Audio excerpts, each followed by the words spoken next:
Franchement, j'étais très bien. C'était très bien, mais c'était trop attendu. C'est-à-dire, le déclic, ça a plutôt de me dire, bon, bah voilà, de 25 à 40 et des poussières, j'ai fait ça. Aujourd'hui, si je bouge pas maintenant et j'invente pas autre chose, je risque de rester là, confortablement installé, euh, jusqu'à 60 et plus. Et donc l'idée, c'était d'arriver à casser avec ça. J'ai envie de dire merci à ta femme qui m'a soutenu, parce que c'est pas facile, hein, honnêtement. Quelqu'un qui est jamais là, ou quand on part tous les vendredis avec 3 enfants dans une petite voiture et qu'on arrive et que le mec est pas là et qu'il est encore en train de s'occuper des clients. Voilà. Donc ça aussi c'est important. Par moments, je regarde le chemin parcouru depuis le mauvais élève qui s'est fait virer d'école non-stop et on voulait pas entendre parler, et après, les directeurs de ces mêmes écoles qui, 4 ans plus tard, vous appellent. Ça, à un moment, c'est un petit peu une revanche. Croire en soi, croire en sa petite étoile, et oser y aller. Voilà, peut-être moi, dans mon éducation, perso ou familiale, finalement, il y a un côté jamais rien lâcher, quoi. Toujours jusqu'au bout. Je suis Charlotte Desrosiers-Natral et je suis heureuse de vous accueillir sur Pourquoi pas moi. On a tous rêvé un jour de changer de vie. Certains ont osé écouter leur petite voix et ils ne le regrettent pas. Écoutez ces témoignages qui permettent de décrypter ce qui se passe concrètement entre le moment où on se dit dans sa tête « Pourquoi pas moi ?», au moment où on rend tout cela possible. Pourquoi pas moi ? Le podcast qui vous invite à écouter votre petite voix. Dans ce podcast, j'ai à cœur de raconter l'histoire de personnes au parcours varié et, comme vous l'aurez compris, de montrer qu'il n'est pas nécessaire d'avoir fait de grandes études pour être heureux et épanoui. Si je vous parle du Country Lodge, vous pensez à un petit havre de paix dans le Perche où les familles aiment se ressourcer. Si vous aimez les magazines de déco ou de lifestyle, impossible d'être passé à côté. Mais savez-vous qui se cache derrière ce projet fou ? Arnaud est un Parisien, père de 3 enfants, qui n'était pas vraiment doué pour les études, mais pour la nature et le business. Avec son bac, obtenu à 22 ans, il monte son entreprise dans l'événementiel, qu'il revend ensuite à sa grande surprise. À 40 ans, il décide de sortir de sa zone de confort pour créer le Country Lodge. Pour Arnaud, le podcast est une nouveauté. J'ai l'honneur d'être la première à l'interviewer. Je vous dis bienvenue dans l'univers d'Arnaud Douin. Bonjour Arnaud. Bonjour Charlotte. Est-ce que tu pourrais nous parler des 2 objets que tu as ramenés pour te présenter, s'il te plaît ? Alors oui, j'ai ramené un couteau. Celui-là n'est pas suisse, mais c'est vrai que comme j'ai vu qu'on parlait un peu d'entrepreneuriat, le couteau suisse a son utilité. Là, c'est un couteau fétiche, un couteau que j'aime bien, qui est un couteau de la marque Perceval. Un joli couteau en bois que j'ai toujours sur moi. Et sinon, j'ai ramené aussi un livre. C'est un livre d'un écrivain qui m'amuse, qui m'intéresse ou m'interpelle, on va dire. C'est un livre qui s'appelle La Panthère des Neiges, et c'est un livre de Sylvain Tesson. Et souvent, j'entends quelquefois des phrases ou des citations de sa part qui me parlent, type tant qu'il y aura des cabanes au fond des bois, rien ne sera tout à fait perdu. C'est une bonne citation pour rebondir sur ta vie de maintenant. Donc, tu as le Country Lodge. Est-ce que tu peux nous parler un petit peu de ta vie de maintenant et après, on repartira sur ta vie d'avant ? Ma vie de maintenant. Ma vie de maintenant, c'est d'avoir rassemblé un peu tout ce que j'aimais, toutes mes passions, toutes mes aspirations, on va dire, depuis mon plus jeune âge. C'était quoi tes passions ? J'ai toujours aimé l'élevage, la construction bois, voilà, fabriquer des choses de mes mains, la vie au grand air, la campagne est, sous toutes ses formes, la nature. Oui, j'ai toujours aimé la nature, et limite, j'ai besoin de la toucher, de la palper, d'entourer un arbre, limite de me vautrer dedans. Ça me rappelle presque une séquence du livre de Suskind, Le Parfum, où l'homme en question vient se vautrer dans une petite alcôve, dans une grotte, et c'est là qu'il se sent bien. Et d'ailleurs, ce qui l'illustre le mieux, c'est tout d'un coup, mes amis se sont mis à m'appeler d'un nouveau sobriquet. Je suis devenu pour eux l'homme qu'ils appelaient la bête. Oh, attention, voilà la bête. Je ne sais pourquoi, mais finalement, avec cette vie au coup de triloge, je l'ai assez bien illustré ce surnom, la bête. Et donc aujourd'hui, l'idée c'était de pouvoir revivre ça et puis également surtout le faire découvrir et pouvoir le faire partager à d'autres. Donc effectivement, j'ai eu une vie avant qui était aussi une vie entrepreneuriale. Et puis, passé 40 ans, je me suis dit, j'ai eu envie de... Enfin, j'aurais pu rester dans cette vie d'avant tout le temps parce qu'elle était très confortable. C'était quoi cette vie d'avant ? J'avais créé une entreprise qui est d'ailleurs, puisqu'elle existe toujours, elle se développe bien et tout va bien. Et je salue tous ceux qui continuent à gérer actuellement et tous les équipes que j'avais avant et qui sont toujours là. Ça s'appelle Stratevent, c'est une agence événementielle qui organise des séminaires d'entreprise, tourisme d'affaires, et qui a son siège à Paris et qui a 4-5 filiales en Europe. Et voilà, c'est une entreprise qui s'est bien développée, qui a bien fonctionné et que j'avais cédée en 2006 et qu'après j'ai continué à diriger pendant 10 ans parce que je m'entendais très bien avec les gens avec qui j'étais. Tu l'avais vendu à un fonds ou tu l'avais Non, je l'ai vendu à une... Enfin, je l'ai vendu. Une entreprise est venue me voir en me proposant de savoir si je voulais céder et rentrer dans un autre projet avec eux. Et c'est ce que j'ai fait. Et d'ailleurs, j'ai continué pendant 10 ans avec eux à diriger cette structure et à participer au développement du groupe de communication qui m'avait racheté. Voilà, mais c'était une situation où il y avait moins d'enjeux, j'étais plus salarié. Enfin, j'étais devenu salarié. Et la structure était plus la mienne, donc voilà, c'était un statut salarié bien réglé. Les deux structures fonctionnaient bien et finalement, au bout d'un moment, voilà, comme je dis, il y avait moins d'enjeux. Donc, passé 40 ans, je me suis dit, tiens, faudrait que je fasse autre chose, peu importe quoi. C'était quoi le déclic ? Est-ce qu'il y a un moment où tu t'es dit... j'en peux plus, un événement dans ta vie ou... Non. Franchement, j'étais très bien. C'était très bien, mais c'était trop attendu. C'est-à-dire, le déclic, ça a plutôt de me dire, bon, bah voilà, de 25 à 40 et des poussières, j'ai fait ça. Aujourd'hui, si je bouge pas maintenant et j'invente pas autre chose, je risque de rester là, confortablement installé, jusqu'à 60 et plus. Et donc l'idée, c'était d'arriver à casser avec ça. Et je me suis un peu fait violence. Et puis ça a mis un peu de temps parce que tout fonctionnait bien et que les associés, ils n'avaient pas forcément envie que je parte à ce moment-là. Il fallait leur prouver que je laissais quelque chose derrière qui tenait la route, qui tiendrait encore la route et qui tient toujours la route d'ailleurs. Et puis moi, repartir à zéro, je venais de découvrir... j'avais pris femme et je commençais à avoir un enfant, 2 enfants, 3 enfants et tout ça. Donc je ne pouvais pas non plus me planter trop. Et voilà, donc il y a une période un peu de pause. Donc comment t'as fait un jour, donc tu leur as dit j'aimerais partir, j'aimerais avoir mon projet. Est-ce que tu savais déjà ce que ça allait être ton projet ? Ouais, je le sentais au fond de moi, je le sentais. C'était toujours un peu ça. J'avais même déjà commencé. C'est-à-dire que voilà, il a fallu 3 ans pour. Quand tu dis que tu avais déjà commencé. Enfin, pour revenir sur quand je l'ai dit une première fois au salarié de ça, je me suis fait envoyer bouler. Non, mais hors de question, jamais et tout. Et puis je suis revenu à la charge 6 mois plus tard, puis 6 mois plus tard, puis 6 mois plus tard. Et à la fin, ça s'est fait très bien.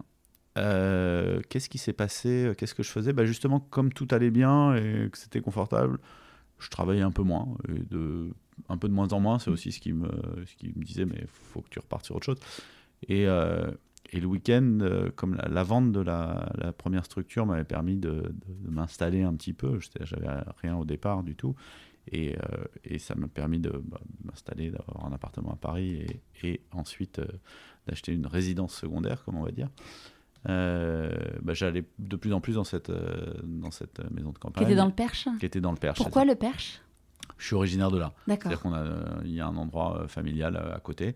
T'as grandi là-bas ? Pas si loin. J'ai jamais grandi là-bas. J'y ai passé tous mes étés, mes vacances, okay. mes week-ends.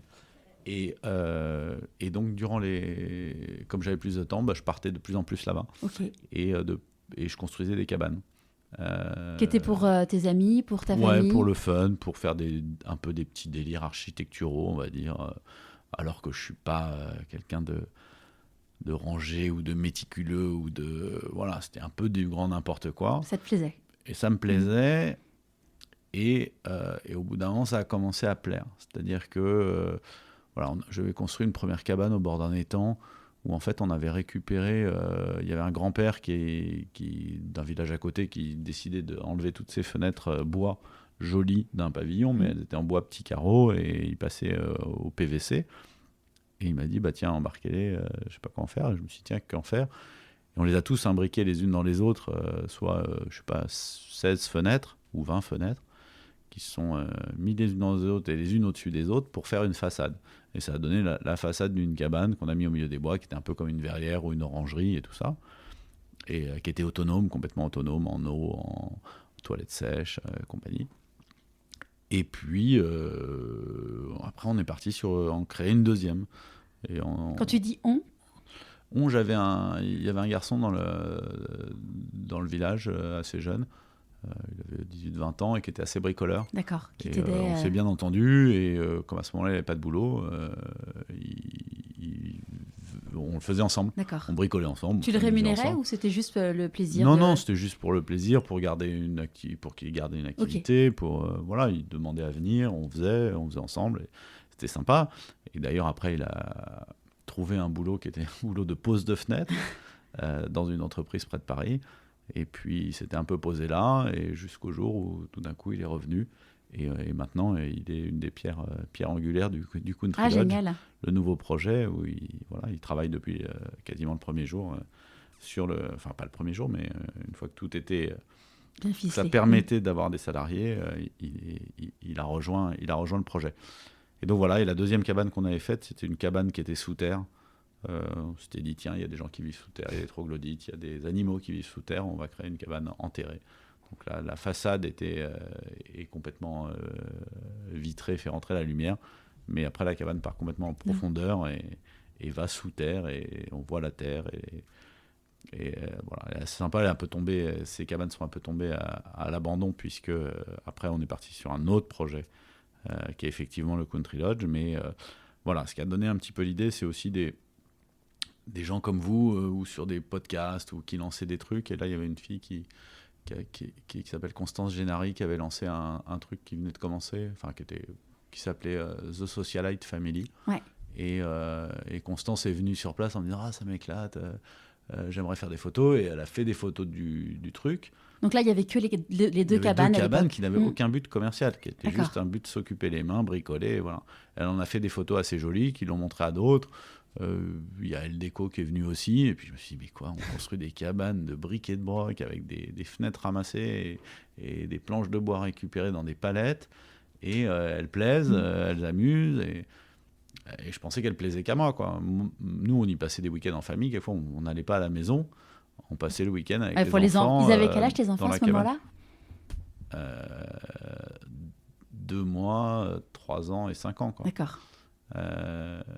Et tu es arrivé à trouver le temps, avec un enfant de 2 mois, ouais. de pouvoir faire des cabanes? Enfin, ta femme... J'ai une femme exceptionnelle, une femme qui travaille, mais qui est beaucoup plus organisée que moi. D'ailleurs, j'entendais un podcast que vous avez fait avec mon héros, mon idole, Jason Chicandier. L'épisode numéro 2. Exactement. Et je l'entendais dire la même chose, qu'il avait une femme très organisée, et que c'était un des piliers de son histoire, c'est sa femme. Bon, on peut dire que pour moi, c'est pareil. Mais d'ailleurs, c'est un sujet que je veux vraiment traiter dans Pourquoi pas moi, c'est le rôle de l'entourage, parce que je suis convaincue qu'on n'y arrive pas de la même façon en fonction du rôle de son entourage. Et c'est souvent quelque chose dont on ne parle pas. Ouais, c'est vrai. Oui, derrière, elle est pourrie, parce qu'elle est un peu machiste, cette phrase, mais on entend toujours des gens dire, tout grand homme, il y a une femme oublieuse de soi. Ça va dans les deux sens, d'ailleurs. Derrière toute grande femme, il y a sûrement un homme qui tient la route. Un petit homme. Ou un grand homme. Un grand homme ou un petit homme qui tient la route, quoi. Ouais. Voilà. Donc ta femme te soutient à fond dans ton projet? C'est peut-être pas facile pour elle tous les jours, parce que c'est un peu une espèce de double vie, quoi, avec mon amante à la campagne. Ouais. Ou mes animaux. Vous voyez, au Country Lodge, on a maintenant plus de 150 animaux, et faut les nourrir, s'en occuper tous les jours et tout ça. Donc là, il y a l'article dans The Socialite Family, tu as tes 2 cabanes qui sont chouettes, mais pas du tout aucune vocation de se dire que ça va être commercialisé. Tu travailles toujours donc dans l'agence de com? Ouais, je travaille toujours dans l'agence de com. Avant, j'avais eu Comme j'avais toujours été attiré par ça et que ça était toujours resté, souvent les gens me reconnaissaient plus pas par l'agence de com, mais ils pensaient que j'étais un grand mongol de Mongolie, un grand yourteur.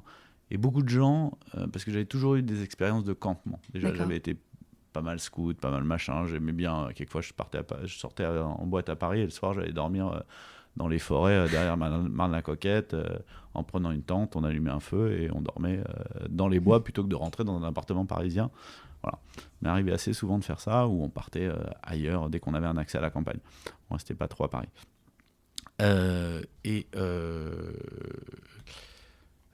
Les Mongols de Mongolie. Ouais, voilà. Pendant toute cette période d'entreprise, j'avais voulu un peu faire ça. Nous, ce qu'on faisait, c'est qu'on était un réceptif avec le côté événementiel et on proposait des séminaires dans des lieux qui ne nous appartenaient pas. Donc on assemblait des produits, on créait un produit avec un lieu, une animation, un restaurant à côté, une sortie, un transport, un contenu, mais rien ne nous appartenait. Donc, et j'avais envie qu'on vienne dans un lieu qui était à nous. Et donc dès 2002, j'avais cherché à acheter un lieu, une abbaye notamment, que j'avais vu près de Chartres. Et puis j'avais révisé ma copie parce que, j'avais pas les moyens, peut-être les moyens de l'acheter l'abbaye, mais pas les moyens de l'entretenir, de lancer un hôtel et tout ça. Et pour pouvoir faire ce qu'on voulait faire, il nous fallait au moins 20 chambres, quoi.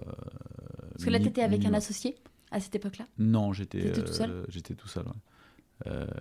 Il y avait une personne qui avait des parts de la structure, mais qui n'était pas active plus que ça. Elle avait aidé à lancer l'embryon. À cette période-là, elle est devenue plus active ensuite, ou plus partie prenante.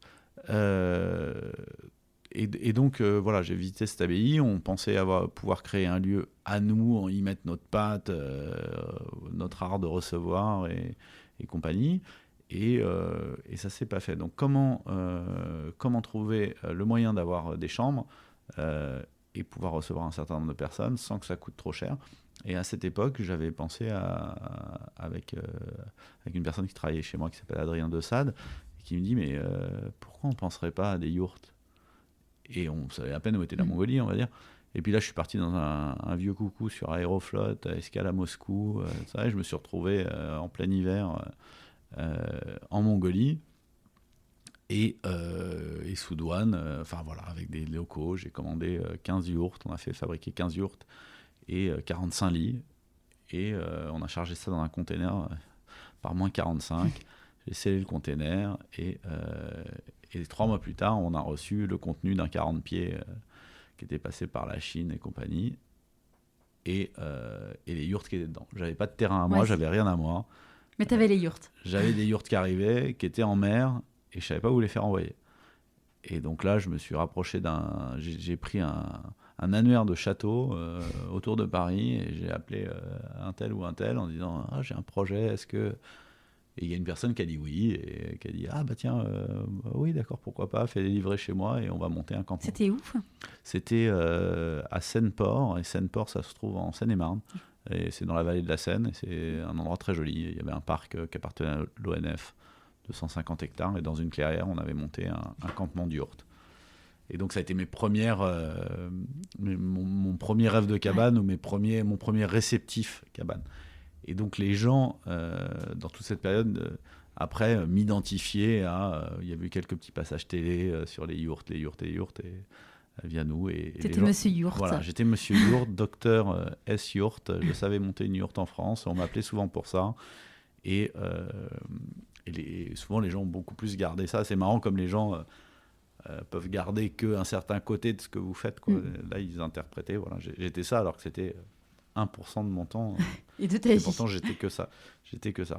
Donc voilà, en ayant gardé un petit peu tout ça, toutes ces touches, toute cette envie de campagne, quand tout s'est arrêté avec Stratevent, j'avais commencé entre les cabanes que je construisais, le projet avait cheminé, et il fallait donc que je trouve quelque chose à faire, et ça a été le projet Country Lodge.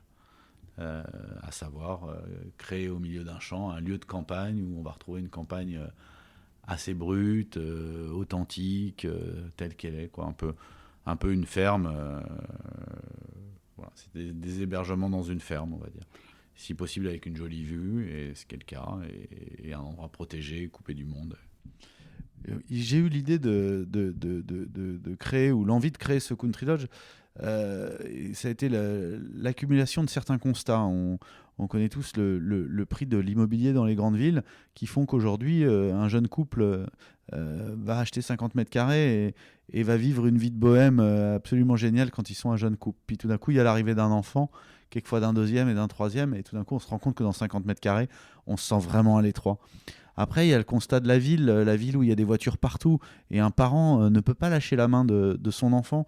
On voit des enfants de 5 ans aujourd'hui dont les parents les ont jamais eus à plus de 5 mètres d'eux, parce que dans Paris, à part dans un square, on lâche pas un enfant de vue ou de proximité à pouvoir courir en 2 mètres, l'arrêter, parce qu'il y a toujours une rue et une voiture qui peut l'écraser. Et aussi, je me suis rendu compte que la population, enfin les gens et les mœurs ont un peu changé. L'évolution fait qu'aujourd'hui, autrefois, les gens avaient des grands-parents qui avaient des racines à la campagne, ou des parents qui avaient des racines à la campagne.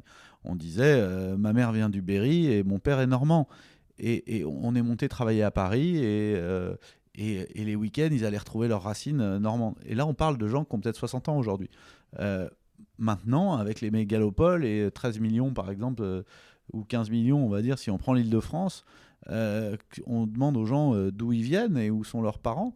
Le premier va répondre, mon père est d'ici les Moulineaux et ma mère vivait dans le 18e. Et les parents y habitent encore, donc ils n'ont plus ces racines. Et après, et aussi, il y a l'idée que les couples, avec tout le zapping qu'on peut faire aujourd'hui, il y a aussi le zapping du loisir, le zapping des vacances, et le zapping de l'évolution un peu de la famille et de la vie, qui fait que, les gens ont aujourd'hui envie de pouvoir aller à Ibiza ou à Palavas l'été, l'hiver partir en Asie ou aller à la montagne, et puis décider que quand ils en ont envie de partir à la dernière minute à tel ou tel endroit, et on veut plus de racines, on veut plus le poids d'une maison de campagne qui aliène, qui oblige à s'en occuper tout le temps, qui demande souvent pas mal de labeur. Donc voilà, le Country Lodge répondait à ça et répond à ça. Et aussi il y a un aspect très pédagogique pour les enfants, puisqu'aujourd'hui, un enfant ne sait pas qu'un œuf sort du cul d'une poule, ou ne peut pas.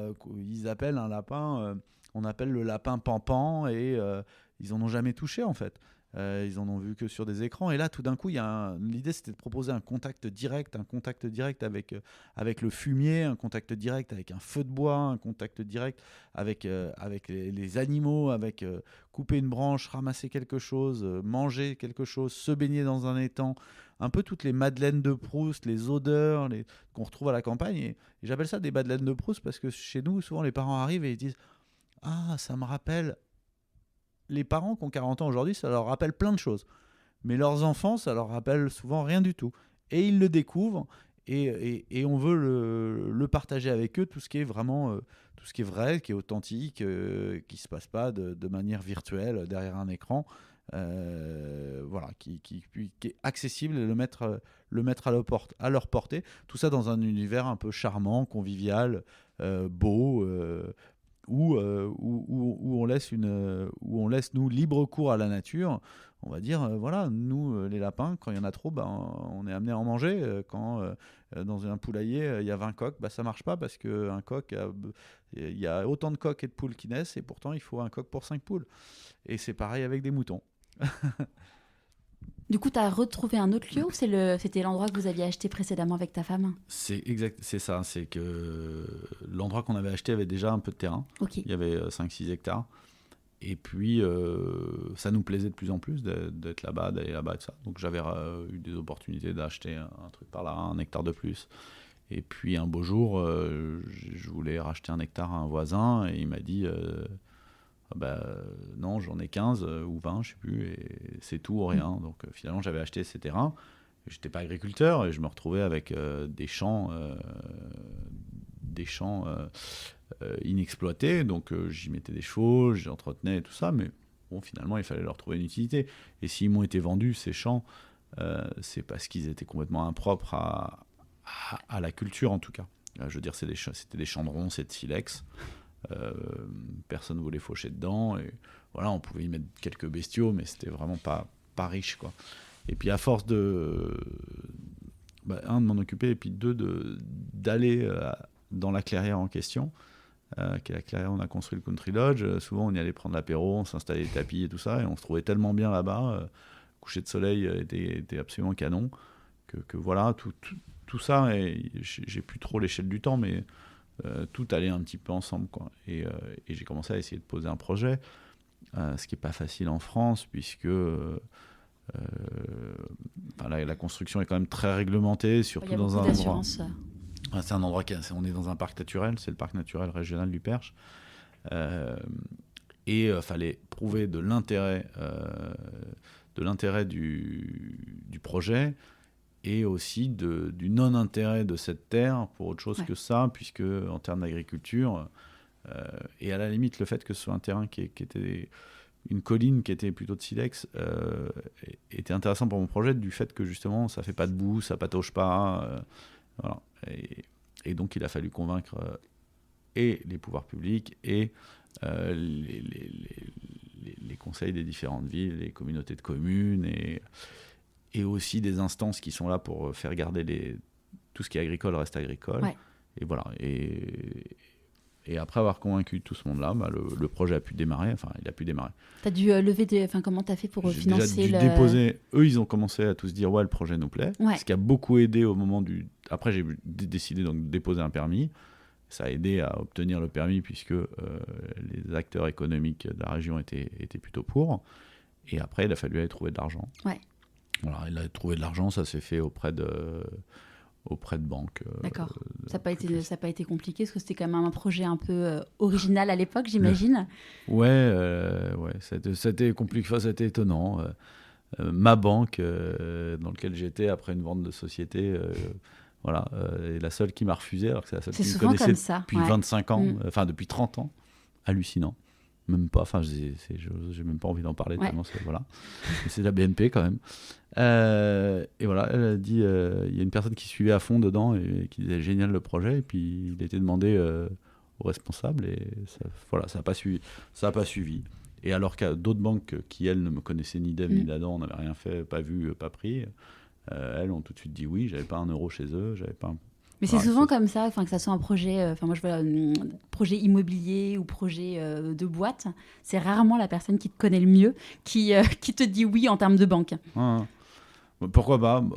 Pourtant, dans mon parcours, ils avaient vu que c'était assez constant, ils avaient vu que j'étais hyper précautionneux et pas du tout joueur ou quoi que ce soit, et c'est eux qui étaient venus me chercher. Bon, peu importe. Finalement, on a fait ça avec la Société Générale et le Crédit Agricole. Et ça se passe très bien, et aujourd'hui, je pense qu'ils ne le regrettent pas, et moi non plus. Ouais. Voilà. Et puis bien sûr, plus pour le soutien, le côté friend and family. Et là, c'est plus pour un soutien un peu psychologique, un soutien de son entourage. C'était pas forcément pour un montant. C'est plus. C'est quel type de personne à qui tu as demandé, du coup, dans les friends and family ? Parents, beaux-parents, mais on parle pas on parle de petites sommes, et copains proches à qui on a balancé le dossier, et ça donne du cœur à l'ouvrage de se dire ah tiens, ce pote il est capable de dire ouais, je te suis. Ils l'ont fait ni pour l'argent ni pour machin, ils l'ont fait pour parce qu'ils croyaient au projet, et en toi aussi sûrement, et peut-être et ça aide, voilà. Ouais. Donc, franchement, ça aide de sentir que l'entourage dit oui, quoi. C'est vrai que si tout le monde vous dit voilà, si les noms viennent de tous les côtés, au bout d'un moment, il faut peut-être se poser une question. Il y a des gens qui, dans ton entourage, t'ont dit tu fais n'importe quoi, ou... Non, personne. Non. Bon, après, j'avais la chance d'avoir déjà fait un truc qui avait fonctionné et qui fonctionne toujours, donc c'était pas exactement la même. J'étais déjà classé dans le côté entrepreneur, on va dire. j'ai jamais été salarié dès le début. D'ailleurs, c'était une question que je voulais te poser. Pourquoi, qu'est-ce qui a fait que tu as été entrepreneur directement? Parce que aujourd'hui, maintenant, les jeunes, quand ils commencent à bosser, ils disent non, mais moi, je veux pas être salarié, je veux être entrepreneur. Mais comme tu as la quarantaine, la quarantaine passée. La quarantaine passée, ça n'était pas le cas. C'était pas du tout un courant d'être entrepreneur il y a maintenant une vingtaine d'années. Pour moi non plus. Mes parents sont pas entrepreneurs. Qu'est-ce qu'ils faisaient comme métier? Mon père était au Crédit Agricole. Il a fait une carrière très sympa et bien au Crédit Agricole, mais voilà, il est resté constant toute sa vie là-dedans. Et toute sa carrière plutôt. Et voilà, et ma mère s'occupait de ses enfants plutôt. Vous étiez combien d'enfants? 4 enfants. Et donc, j'étais pas dans le milieu entrepreneur, mais peut-être dans une éducation qui a fait qu'on est devenu entrepreneur, puisque mes 3 frères sont tous entrepreneurs. D'accord, c'est fou. Dans des univers... Dans le tard, très différents sur le tard. J'ai un frère qui a été agriculteur, exploitant en Argentine pendant 10-12 ans. Il s'occupait d'une estancière là-bas, et là, il est revenu en France et il a créé une boucherie. D'accord, super. Qui s'appelle la Boucherie du Perche. Et il y a aussi cet amour du perche, en fait, je me rends compte. Et voilà, il fait une viande un peu particulière avec son expérience à Argentine. Il se trouve rue Claire à Paris, d'ailleurs.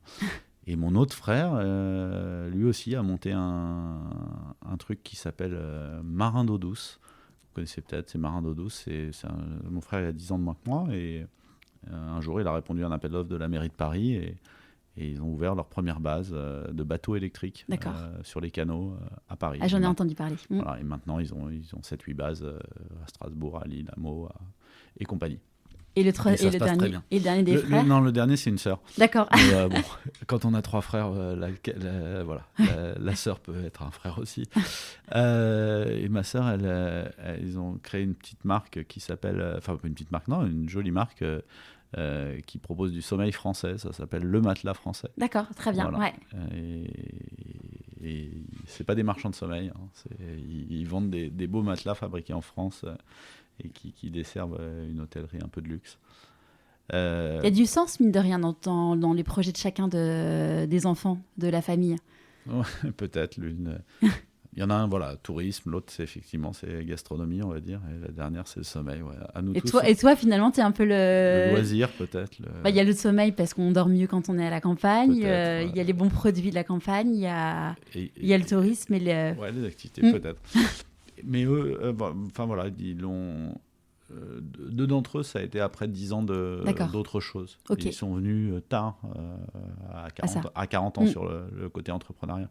Moi, toi, ça a été tout de suite. Ça a été un peu dès le début, parce que dans une famille, peut-être quand vous êtes l'aîné, vous êtes celui qui casse les codes, qui pousse les portes, qui peut avoir des moments un peu houleux avec les parents, parce que c'est le plus dur, et le premier ado, et le premier truc. Et nous, ils nous ont toujours élevés un petit peu à la dure, avec un côté très amour. On a toujours su qu'on aurait toujours la porte ouverte à la maison. Mais c'était tout ce qu'on avait. On aurait toujours une chambre à la maison, ce qui est génial. Moi, j'ai dû rester jusqu'à 30 ans chez mes parents. Ou en tout cas avec une chambre là-bas. Tanguy. Ouais, Tanguy un peu. Mais par contre, si on voulait aller au sport d'hiver, il fallait qu'on se le paye. Si on devait aller quelque part, il fallait toujours qu'on trouve par nous-mêmes. On n'avait pas spécialement d'argent de poche et tout. Et c'est ce qui nous a amenés à tous cultiver un peu l'univers de la débrouille, et dès 15-16 ans faire des babysitting, puis après des petits business, puis après ceci, puis cela, et toujours se débrouiller. Et c'est ça qui a amené peut-être ce côté un peu peut-être entrepreneur, on va dire. T'avais fait quoi comme études? J'avais été très mauvais à l'école. J'ai enchaîné les écoles. D'accord. J'ai fait depuis la 5e. Au début, j'avais fait ce qu'on va dire, j'étais dans des écoles qu'on peut dire des bonnes écoles. Et puis après, ça a été la dégringolade. Chaque année, je changeais d'école. J'ai passé mon bac en cours du soir aux Oiseaux. Ouais. Et j'allais en cours de 7h du soir, 19h à 23h. Et la journée, j'étais livreur de pizza pendant cette période, pour pouvoir me payer ma vie, et en parallèle continuer à faire des études et à savoir passer mon bac. Donc j'ai passé mon bac en cours du soir. C'est hyper courageux. À 22 ans, j'avais déjà redoublé 4 fois. Voilà. Mais tu t'as tenu bon, donc c'est... Et après, quand tu as eu ton bac, tu as dit j'arrête les études Non, je pensais que je l'aurais pas, donc je m'étais inscrit dans un truc qu'on appelle le BTS, et en BTS, on peut faire sa première année sans son bac. Ok. Et il se trouve que je l'ai eu, j'ai quand même fait ce BTS. Et puis voilà, j'ai fait un BTS de commerce, mais j'avais toujours en parallèle des activités. C'est-à-dire en BTS, je travaillais déjà dans un groupe, une boîte de potes de jeux vidéo, et j'étais comme si c'était moi qui l'ai monté. Il se trouve que non, mais on était dans cette ambiance un peu entrepreneur. Et ensuite, je suis tout de suite monté Stratevent. Comment ça t'est venu cette idée du coup d'ailleurs de Stratevent? Bah, c'est un peu compliqué. Enfin, c'est un peu. Il fallait que je crée quelque chose. Mes copains l'avaient fait. Voilà. Qu'est-ce que je savais faire? Je voyageais. J'avais pas mal voyagé. Donc, j'avais la possibilité d'ouvrir quelque chose qui aurait pu être de l'import-export, du voyage. Je m'étais dit, tiens, je serais peut-être capable de faire ça. Donc, j'avais pensé à ça. Et sinon, ce que j'avais pas mal fait aussi pour la débrouille, c'est que j'avais commencé à organiser ce qu'on appelle des soirées où je faisais venir des gens et je touchais une participation, une commission dans le lieu dans lequel j'organisais ça. Les gens m'avaient un peu connu comme ça. D'ailleurs, aujourd'hui, des acteurs reconnus de ce milieu-là avaient commencé avec moi, et aujourd'hui, ils ont des gros groupes qui marchent très bien dans l'entertainment, la nuit et compagnie. Et voilà, moi, j'avais commencé comme ça en faisant des soirées dans des boîtes. Et donc, quand il a fallu se dire, tiens, c'est un métier, faire des soirées dans des boîtes, non, ça pouvait pas être un métier vu mon environnement parental et tout. Ouais, c'était pas quelque chose envisageable pour... Non, pas trop. Pour ta famille. Boîte de nuit, voilà. Et donc, par contre, il y avait l'aspect événementiel. Donc, je me suis dit, tiens, je vais essayer de développer de l'événementiel, et de l'événementiel pour des entreprises qui faisaient plus sérieux.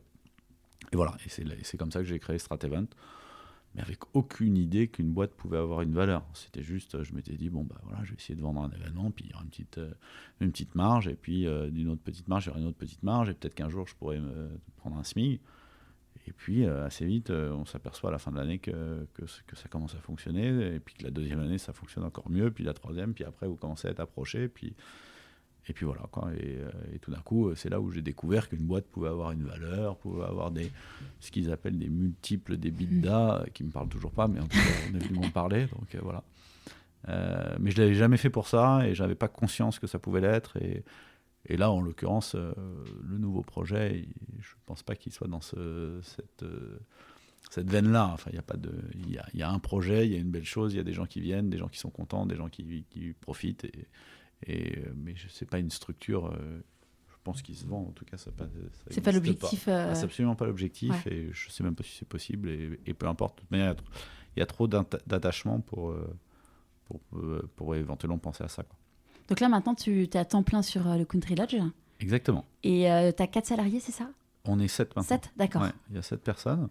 Qui se partagent entre Le Perche et Paris? Non, il y a une personne qui est à Paris avec moi, Iris, qui est commerciale à Paris. On essaye de mettre en place les projets, de les lancer, notamment la partie événementielle. Okay. Et puis toute la partie, il faut recruter, trouver du monde, trouver des gens pour se faire connaître, quoi. Ouais.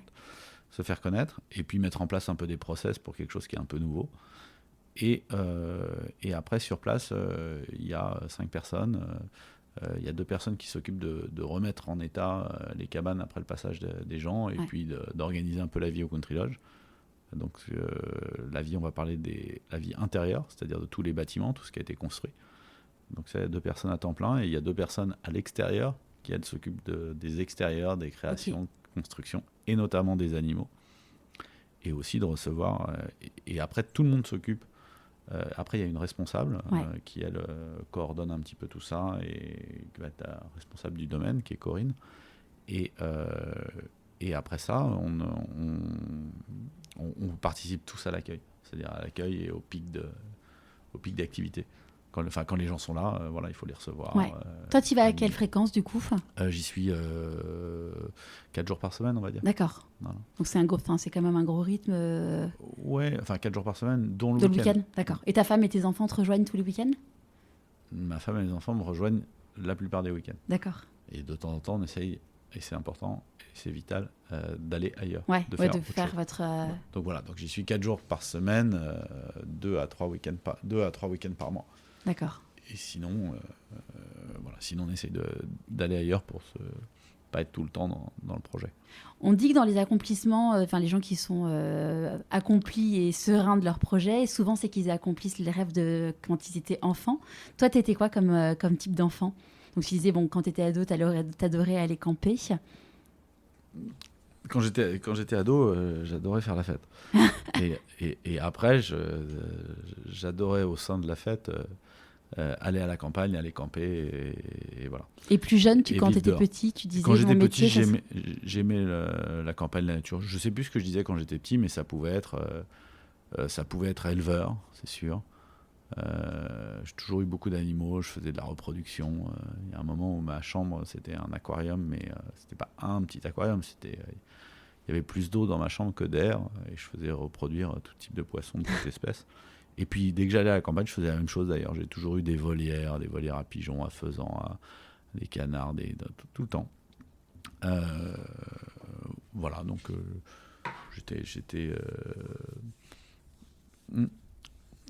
assez, pas dynamique, c'est pas le mot, mais t'arrêtais pas. Ouais, voilà, j'étais assez actif, et notamment les week-ends. Et si le petit Arnaud de 6 ans te voyait aujourd'hui, qu'est-ce qu'il dirait, tu penses? J'en ai aucune idée. Mais effectivement, plutôt le petit Arnaud de 6 à 15 ans, s'il me voyait, il se retrouverait complètement. Ouais. Il se retrouverait complètement. On adorait vivre dehors, et c'est ce que je fais là-bas. Et on adorait partager, parce que tout s'y retrouve un peu. Là-bas, on y retrouve l'événementiel, l'accueil, on y retrouve la fête, parce qu'on organise des fêtes.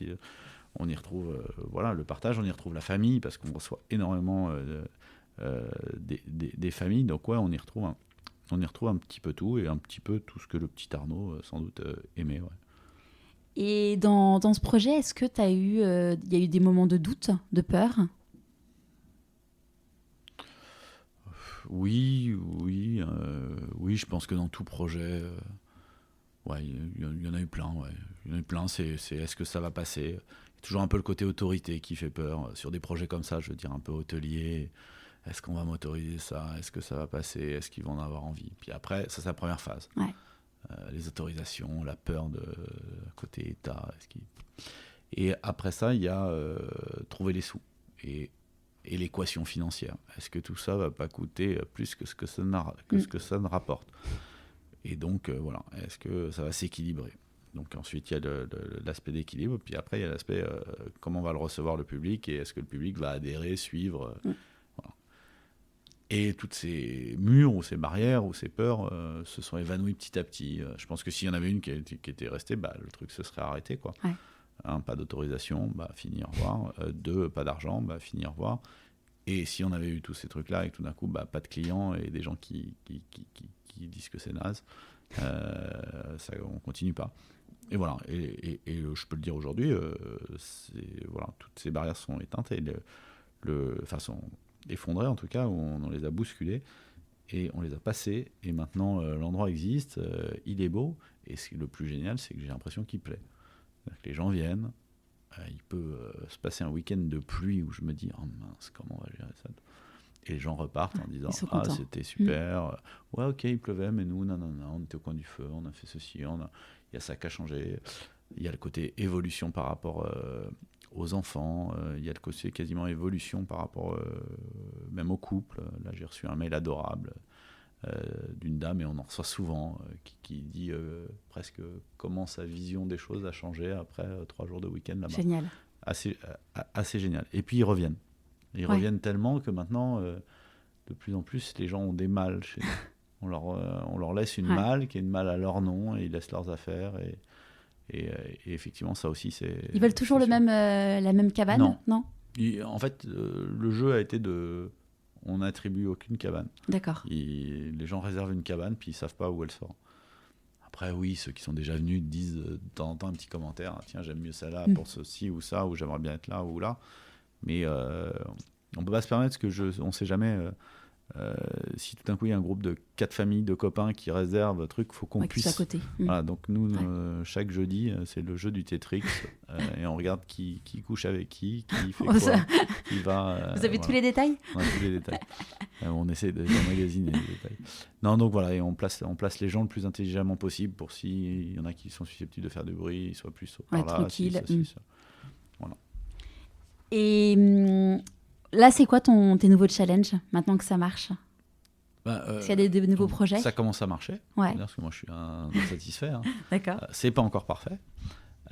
Donc là, c'est de parfaire un peu, on va appeler ça l'expérience client, c'est-à-dire de l'arrivée au départ, ce qu'ils y trouvent, même si on a un lieu qui est avant tout, parce que pour ceux qui ne le connaissent pas, on n'a pas tellement détaillé, on n'a pas expliqué, donc on est un lieu on a 24 cabanes, c'est 24 cabanes et on a plus de 100 lits. Qui sont des cabanes dans une clairière avec une vue incroyable et plein d'animaux en liberté partout et plein de choses accessibles. On va plutôt être dans un endroit où c'est ni Disney ni la bulle de Center Park. C'est les enfants vont jouer avec des arcs, des flèches, une boîte de conserve, des animaux. Il n'y a pas le Wi-Fi, en tout cas pas le Wi-Fi apparent pour les enfants. Il y a des lieux de vie, de communauté où on peut se retrouver tous ensemble, à lire un livre, boire un verre, écouter de la musique, ce qu'on va appeler notre lounge, le lounge, le grand salon. Et puis disséminer autour des cabanes où se retrouve la cellule familiale, tranquille, au coin du feu, avec sa vue, une vue assez pure, et dans un endroit qui est très pur, loin des ondes de quelques bruits que ce soit, de quelques lumières artificielles électriques. Une fois que nos lumières à nous s'éteignent, on voit les étoiles toute la nuit. C'est un peu cet endroit, et c'est un endroit où les gens viennent en autonomie, c'est-à-dire ils sont responsables d'eux-mêmes, un peu comme s'ils allaient à la campagne chez leurs grands-parents. Je veux dire, on précise bien aux gens qu'ils sont responsables de leurs enfants, responsables de ce qui s'y passe, qu'il y a des ronces, qu'il y a des barbelés, qu'il peut y avoir de l'eau, qu'il peut y avoir des animaux, mais que malgré tout, leurs enfants craignent rien puisqu'il n'y a aucune voiture. Les voitures restent à l'extérieur. Et aussi, on a un lieu où tout est en confiance et tout est en libre service. Il y a 50 vélos, qui veut les prend. Il y a des voitures limite en libre service. Il y a des bottes pour tout le monde. Et c'est ça qui est assez sympa, c'est que les marques aussi nous ont suivis, quoi. Vous avez fait c'est des partenariats que vous avez fait avec... Ouais, avec différentes marques. La marque marque Aigle. Aigle nous a offert les bottes pour le Country Lodge et Kawaii nous a donné 50 Kawaii pour que tout le monde puisse avoir un Kawaii. Ou des marques qui ont des vélos électriques familiaux, type Yuba, nous ont donné des vélos un peu en démonstration, ou BMW, la Mini, nous a donné une Countryman. On part où ce week-end? On part au Country Lodge. Avec une Countryman. Avec une Countryman. Voilà. Donc ça, c'est des partenariats que vous avez sollicités, ou ça s'est arrivé les deux. Les deux, ou des hasards. Finalement, les gens de ces marques sont venus par hasard en tant que clients, et en voyant le truc, on dit tiens, nous on aimerait bien s'associer à ça, nous on voit bien, on partage un peu vos valeurs, le truc. Le Aigle qui dit réintroduisons l'homme dans la nature. À une époque, c'était leur truc. Réintroduisons l'homme dans la nature, c'est un peu notre truc aussi. On part où ce week-end, qui était la headline de la Mini Countryman, on part où ce week-end, c'est aussi ça. Nous, tous les week-ends, on part de Paris. Voilà, et des marques qui s'y sont retrouvées, ou Yuba, qui est un triporteur sur lequel... un vélo cargo sur lequel on peut mettre 3 enfants. Moi, j'emmène 3 enfants le matin en vélo à l'école, les 3 sur le même porte-bagages. Ils ont confié leurs produits. Super. Quand on fait des choix, il y a des renoncements. Qu'est-ce qu'elle t'évoque, cette phrase, dans ce projet? Non, elle me parle pas énormément, parce que j'ai pas fait beaucoup de... Oui, on renonce. Sur ce choix-là, effectivement, c'est très chronophage. Donc, par moment, je regrette de ne pas pouvoir consacrer plus de temps, en tout cas de temps one-to-one, parce que famille, enfants et tout ça, on est beaucoup ensemble, mais de temps consacré totalement l'un à l'autre. C'est-à-dire qu'on va être beaucoup, ils vont me suivre, ils vont m'aider à faire un box, courir avec moi, courir autour de moi, mais on n'est pas assez en train de jouer au foot tous les deux, quoi. Ou de jouer au tennis tous les deux. Voilà. Des moments un peu plus privilégiés. Voilà. Ça, effectivement, je dois souvent me partager entre... le matin, souvent, je me lève et je prends pas le petit-déj avec eux parce que je dois m'occuper des animaux. Et bon, ça peut être un peu des renoncements. Puis finalement, je me retrouve dans un métier qui est un peu le métier de l'hôtellerie, où toute la semaine on travaille à préparer, puis finalement quand les autres sont en week-end, nous c'est le moment où tout le monde est là. Alors bien sûr on reçoit énormément on reçoit pas mal de séminaires d'entreprise, donc finalement c'est du 7 jours sur 7, un peu. C'est peut-être ça le renoncement pendant un temps. C'est pour ça qu'aujourd'hui ce que je me souhaite, c'est que ça se structure de plus en plus et de pouvoir plus intervenir sur certaines autres parties ou sur le développement d'autres projets. Le même, mais un autre country lodge ailleurs, puisqu'il plaît, quoi. Puisque ça plaît. De quoi tu es le plus fier aujourd'hui ? de ma famille. Voilà, moi c'est très famille, de ma famille, de ma femme, de mes enfants. Après, oui, par moments, je regarde le chemin parcouru depuis le mauvais élève qui s'est fait virer d'école non-stop et on ne voulait pas entendre parler. Et après, les directeurs de ces mêmes écoles qui, 4 ans plus tard, vous appellent « Ah, monsieur Douin, prenez nos stagiaires. Ah, est-ce que vous ne voulez pas venir intervenir en conférence pour ceci ou cela ?» Ouais, voilà, ça, à un moment, c'est un petit peu une revanche et donc une certaine fierté. J'y vais, non, comme vous voyez, je suis pas un expert dans la parole, mais en revanche, oui, j'ai pris beaucoup de stagiaires et même embauché des gens d'école ou de choses comme ça. Non, je vais plus intervenir, peut-être plus quelquefois sous forme de dons à des assos quand l'entreprise marche bien, ou plutôt s'entraider, là, notamment avec le Country Lodge. Je pense qu'aujourd'hui, le Country Lodge marche bien, mais tout autant que nos partenaires vont bien marcher. Et quand je parle de nos partenaires, je parle de nos partenaires locaux. C'est-à-dire, aujourd'hui, il y a un petit tissu économique qui se met en place autour du Country Lodge qui est assez sympa à voir. C'est quoi, c'est un petit marché qui vient s'installer ? Non, il y a un maraîchage à côté, on travaille ensemble. Il y a une chèvrerie à côté qui reçoit, les clients vont souvent retrouver, la traite des chèvres et achètent des produits là-bas. Peut-être les restaurants autour de nous reçoivent beaucoup de nos clients, le marché du village. On ne peut pas se restaurer, on peut se faire à manger dans le Country Lodge ? Il y a tout ce qu'il faut dans les cabanes pour se faire à manger, donc c'est l'idée d'une autonomie. Mais nous, on n'est pas des Allemands. Hein. Pourquoi ? pour rappeler Chicandier. On n'est pas en tongs. Non, je pense plutôt aux Hollandais qui quelquefois arrivent dans des lieux en France avec des voitures pleines et qui ne vont jamais acheter quoi que ce soit sur place, à part l'hébergement. Nous, on propose l'hébergement, mais dans l'hébergement et dans notre proposition, il y a tout ce qu'il y a autour. Et c'est avant tout de les faire sortir. Je veux dire, on n'est pas au Club Med, quoi. On n'est pas au Club Med, on n'est pas dans tout un inscrit. On a des chevaux, on a des poneys à gogo, mais aujourd'hui, je ne suis pas un centre équestre. Donc, personne ne monte à cheval chez nous. D'accord. On s'en occupe, mais voilà. Et en revanche, le centre équestre juste à côté reçoit, et c'est très bien le faire, reçoit tous nos clients. Aujourd'hui, il y a une brasserie qui s'est ouverte au fond des bois à côté de chez nous, qui fait sa bière. Les gens, ils vont en vélo. Donc voilà.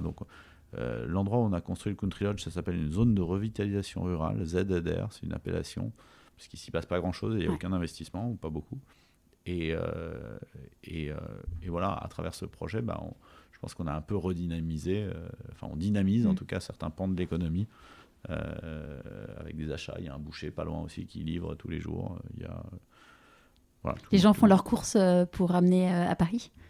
Ça, je pense que ça arrive, ouais. Les gens font leurs courses, Et en tout cas, moi, je le fais. Parce que c'est beaucoup plus simple, c'est beaucoup plus rapide. Je ne supporte pas les grands supermarchés et les grands centres commerciaux. C'est vraiment une expérience pour moi, ça me donne des boutons. Et donc, effectivement, je fais mes courses là-bas et je pense que certains le font aussi. Commandent un petit peu plus et repartent avec. Si on te dit que tu as de la chance aujourd'hui, comment tu réagis ? Oui, j'ai de la chance. J'ai de la chance. Je suis en pleine forme. Tout va bien. Voilà. J'ai une famille dont je suis très, très heureux, avec qui je suis très heureux. Et voilà, tout va bien. Est-ce qu'il y a un conseil que tu aurais aimé qu'on te donne et que tu aimerais donner du coup aux autres ? Non, mais c'est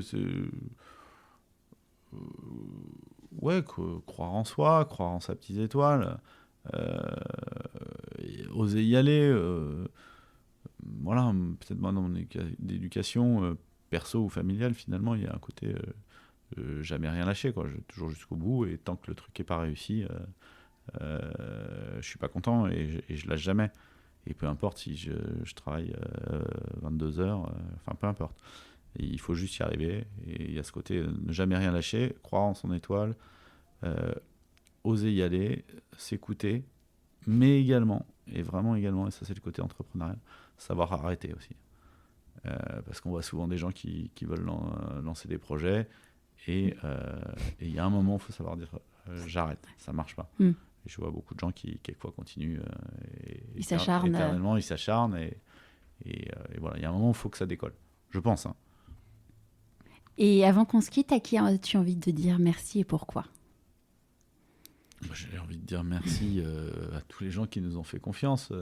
C'est assez simple, aussi à tous les gens qui n'ont pas fermé de porte.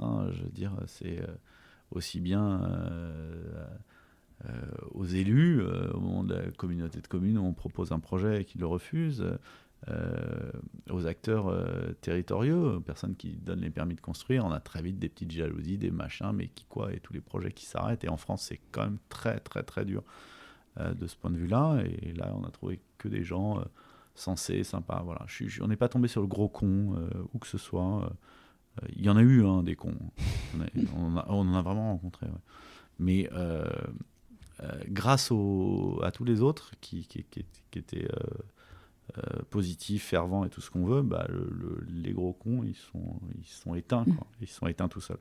Donc voilà, tous ceux qui nous ont fait confiance, et puis bien sûr ma femme qui m'a soutenu, parce que c'est pas facile, honnêtement.